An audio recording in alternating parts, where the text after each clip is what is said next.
এই যে দেখেন বক্সটা, এই যে বক্সটার ভিতর দেখেন 2টা কাঁকড়া। অথচ আমি কিন্তু আপনাদের প্রথমে বলছিলাম যে একটি কাঁকড়া দেওয়া হয় আর 2 দিন পরে 1 টুকরো তেলাপিয়া মাছ দেওয়া হয়। তো এখানে দেখেন 2টি কাঁকড়া।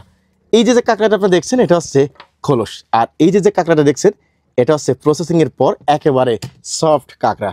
দেখেন এটা কিন্তু দেখেই মনে হচ্ছে এটা সুন্দর এবং এ গ্রেডের কাঁকড়া।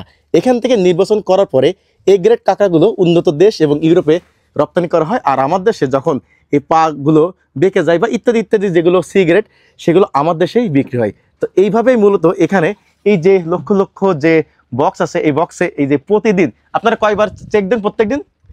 প্রত্যেকদিন 3বার চেক দেওয়া হয়। আর এইভাবে আসতে কিন্তু 1 দিন থেকে 15 দিন পর্যন্ত সময় লাগে। কাঁকড়ার কিন্তু কোনো কিছু ফেলনা নয়। এই যে আপনারা দেখতে পাচ্ছেন এখানে স্তূপ করে আছে, এগুলো হচ্ছে কাঁকড়ার খোলস। আমি কিন্তু প্রথমে ধাপে ধাপে আপনার দেখিয়েছি এগুলো হচ্ছে সুন্দরবনের কাঁকড়া।